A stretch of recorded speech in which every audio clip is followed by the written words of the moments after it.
Now, 2 years after Nigeria's independence, a new friend came on the scene. She came from the Great White North, extending from the Atlantic to the Pacific and northward into the Arctic Ocean.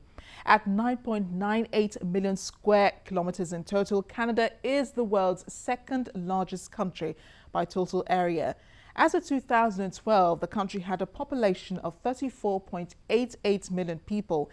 Its common border with the United States is the world's longest land border shared by the two same countries. The country is officially bilingual at the federal level and is one of the world's most ethnically diverse and multicultural nations, which is a product of large-scale immigration from many countries. Now, its advanced economy is one of the largest in the world, relying more on its abundant natural resources and well-developed trade networks. Canada's relations with Nigeria go as far back as 1962. After Nigeria's independence, and due to the political situation in the country, it shut its High Commission in the country in 1997, reopened it in 1999, and since then, trade relations between the two countries grew as much as $2.33 billion in 2012. But Canada's exports to Nigeria have increased significantly since 2003 and were at $326.6 million in 2012. Now, Canada imports mainly oil from Nigeria, but the country's business in the country covers key sectors such as agriculture, minerals, telecommunications, manufacturing, aeronautics, energy and engineering, and education services. And new areas with high potential for growth are mining technology as well as transportation. Canada has provided support for Nigeria's elections in 1999, in 2003, and in 2007 is still looking to support the country in the general elections coming up in 2015. And this information forms a background for my interview with Canada's new High Commissioner to Nigeria, Ambassador Perry Calderwood, who made a brief visit to Channels Television during the week. Nigeria and Canada share ties that go far as back as 1962. Are you convinced the relations have improved over time?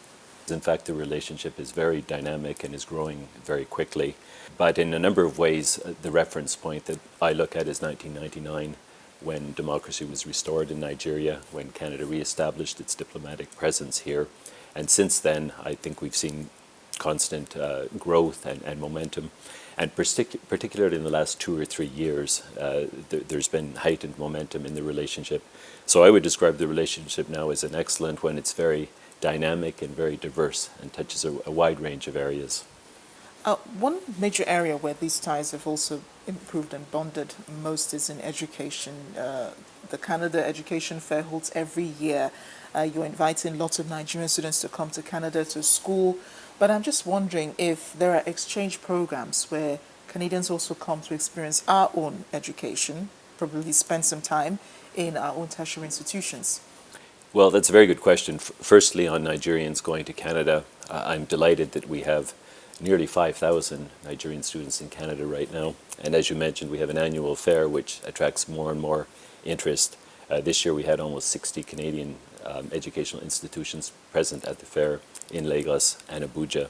So that's a very exciting area because we find that each Nigerian student who visits Canada becomes a new link between the two countries. When that person comes back to Nigeria, of course, they maintain their network of friends and who become business associates or politicians or contacts in different spheres in the future.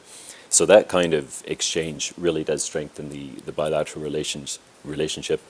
In terms of Canadians coming to Nigeria, frankly, there aren't too many coming to study here at this time, but I think it's a very good point, and I hope to see in the future, including during the years that I'm here, growth in partnerships between universities and other educational institutions in Nigeria and their counterparts in Canada. Recently, there have been several agreements that have been signed between individual universities in Nigeria with those in Canada for cooperation, which could include exchanges of professors or exchanges of course material. But hopefully we will one day see growing numbers of Canadian students come here because I think Nigeria has a lot to teach Canada, just as well as Canada has lots of experience and opportunities that are relevant to Nigeria's needs. And that's one of the main reasons why a lot of Nigerians head out to the Great White North. But unlike other developed countries, there's not much awareness about other opportunities in Canada apart from education. That's the major area that you play up most of the time. Well, in fact, we've seen in the last 2 or 3 years a growing interest in both countries, and it is rather incipient, I would say, but we've seen very clear signals both at the political level and in terms of our respective private sectors to strengthen the economic relationship. To give you an example, just within the last year and a half, we've had 3 senior Canadian ministers visit Nigeria, including our ministers of Foreign Affairs, International Trade, and Development. We also welcomed Vice President Sambo to Canada. He attended a Nigeria Investment Conference in Toronto last May and led a delegation of some 400 people. It included several ministers, a number of governors, and over 300 private sector people. So I think both our governments and the private sectors are seeing that there's great potential between our two countries. There is a significant economic relationship now. It's developed over the last 10 or 15 years. Trade is about $1.5 billion in Nigeria's favor, but I see great potential in the economic relationship. When I look at areas in Nigeria where I think there will be considerable growth in the years ahead, many of those sectors correspond closely with sectors in Canada that have great experience and expertise. And if I could mention 2 or 3 of them, one obvious one is the mining sector. I'll start with mining. It's a sector where Nigeria has considerable resources which haven't been developed significantly yet. Canada, on the other hand, is a country that has a 100-year tradition in mining. We're one of the strongest mining countries in the world. In those 100 years, we've developed tremendous expertise, both technical expertise in terms of extracting minerals from the ground, but also expertise in terms of developing regulatory frameworks and laws to ensure that mining is done in a responsible way and that there's a transparency in terms of the proceeds from the mines. So I think that's one area where there's potential for significant contact, including investment, I hope, someday, but also exchange of expertise and experience. The energy sector is another obvious one. Canada is a major energy producer. We have oil and gas, hydroelectricity, and renewable energies as well. And in fact, we are seeing quite a bit of activity already between our two countries in that regard. Infrastructure more generally. When I look at Nigeria, I see a country with tremendous potential, but in some instances your infrastructure limits the capacity of Nigeria to realize that potential. I'm talking about everything from energy to roads and railroads and airports and so forth. A lot of focus has been on power in Nigeria. It's a major problem for us. Are you concerned that, despite all that we're getting, all the support we seem to be getting from Canada, maybe the United States and Britain and so on, we're still not there yet with power? Yes, well, I can't claim to be an expert on the power sector or in the power sector in Nigeria, but what I would say is to develop the power required for a large and growing country like Nigeria, obviously you need huge investments, and I don't think it's realistic to expect immediate results. I think very good efforts are being undertaken, the privatization of the GENCOs and the DISCOs. I'm still learning all these terms. And a Canadian company is involved in reforms of the TCN. I'm very optimistic that we will see positive results. It will take a certain amount of time because these are complex issues and the investments have to be large and they have to be managed well. But I commend Nigeria for focusing on this because I hear from many business people, both Nigerian and Canadian, that perhaps the issue that holds back, that restrains Nigeria's development the most is limited power supply and expensive power supply when people are relying on generators. So I think you have that priority right as a country in terms of focusing on it. And I'm optimistic that we will see positive results. It will take a certain amount of time, I think. But I'm curious, was there ever a time that Canada was at this stage where people were running on generators before electricity became more available to people? I think Canada's economic development has really been quite different from Nigeria, and I think it's difficult to draw parallels in that regard. I'm not aware that there was a time in our history that we relied on generators.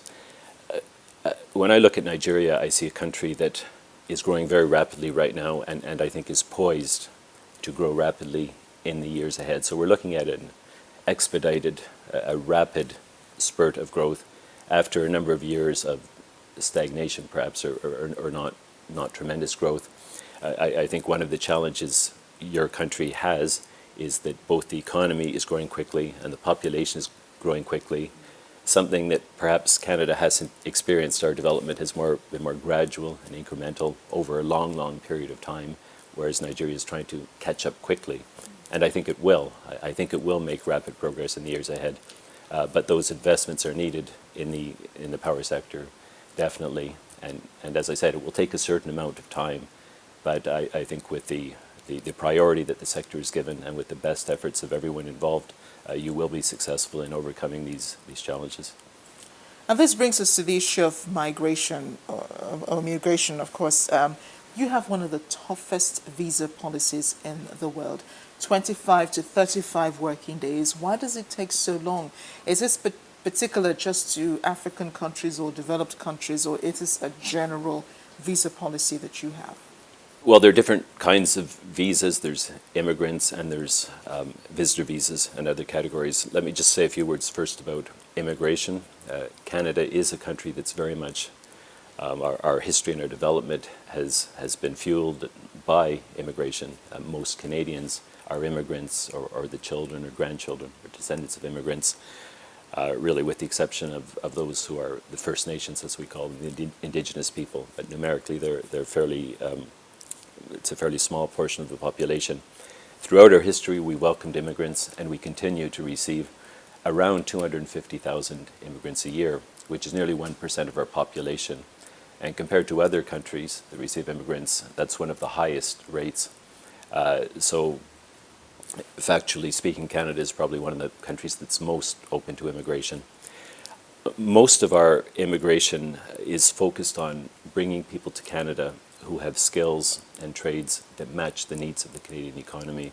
And I think this is one of the reasons why immigration to Canada has been very successful compared to the experience of some other countries. Our immigrants integrate very well, and one of the reasons is that we try to bring in people who have skills that will allow them to find employment in Canada and therefore integrate easily into our society. So that's really the largest class of immigrants that we have. There are some other very specific categories, but our immigration policy is largely designed to ensure that those who come to Canada are people who have the skills that will allow them to integrate. In terms of visitor visas, we do receive a lot of applications from Nigeria, and many Nigerians do travel to Canada for tourism or business or other reasons. We've made great efforts at the High Commission to expedite, to improve the processing time, and we will continue to do this. We're committed to offering the most professional service possible. For those who are interested in visiting Canada, all of the information about the process is available on the website of our Immigration Department. There's a link to that through our High Commission website. And my advice to anyone who wishes to apply is that they consult the website, read carefully the instructions, fill out the form carefully, and submit their application as early as possible. But unlike other countries, like your neighbor, the United States, it takes an average of 2 days to process a U.S. visa. But for Canada, it takes about 25 to 35 days. Why does it take so long? And you hold on to the passports until it's ready.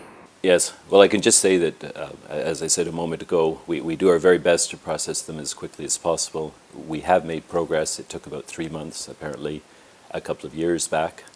I think part of the issue is just that we have a very huge demand at our office here in Lagos.